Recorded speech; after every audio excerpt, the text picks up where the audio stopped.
श्राद्ध से जुड़ी कुछ पौराणिक कथाएं।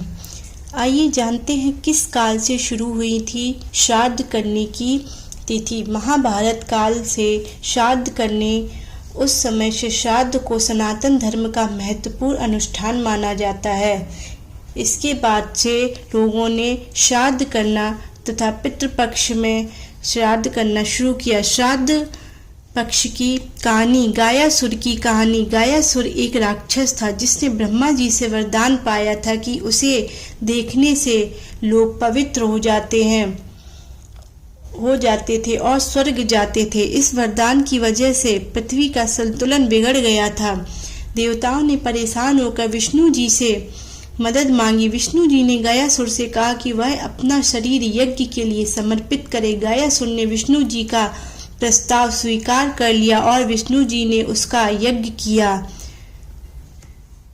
इसी प्रकार से कर्ण की कहानी। महाभारत के युद्ध में दानवीर कर्ण का निधन हो गया और उनकी माता आत्मा स्वर्ग पहुंच गई। वहां उन्हें नियमित भोजन की जगह सोने और गहने दिए गए। इससे निराश होकर कर्ण की आत्मा ने इंद्रदेव से इसका कारण पूछा। इंद्र ने बताया कि कर्ण अपने पूरे जीवन में सोने के आभूषणों को दूसरों को दान किया, लेकिन अपने पूर्वजों को भोजन नहीं दिया। इसके बाद इंद्र ने कर्ण को 15 दिनों के लिए पृथ्वी पर वापस जाने की अनुमति दी। इसी 15 दिनों की अवधि को पितृपक्ष कहा जाता है। श्राद्ध के बारे में कुछ महत्वपूर्ण बातें जान लीजिए। श्राद्ध का मतलब है अपने पूर्वजों को श्राद्ध से याद करना और उनका आभार प्रकट करना। श्राद्ध को पितृपक्ष और महालय के नाम से भी जाना जाता है।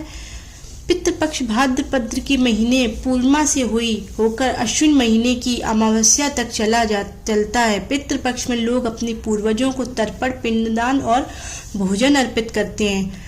ऐसी कहानी की मृत्यु के बाद जब कर्ण की आत्मा स्वर्ग पहुंची तो उन्हें वहां पर खाने के लिए भोजन की बजाय ढेर सारा सोना दिया गया। तब सूर्यपुत्र कर्ण ने इंद्र देवता से कारण पूछा। जवाब में इंद्रदेव बोले, पृथ्वी पर रहते हो तुमने कभी भी अपने पुत्रों को भोजन नहीं किया। इससे ये होता है कि आप भी अपने पितरों को भोजन कराएं तथा खाने का दान दक्षिणा दें। इससे कि आपके पितर प्रसन्न होंगे, जिससे आगे के लिए आपको भी भोजन मिलता रहेगा, घर में खुशहाली बनी रहेगी तथा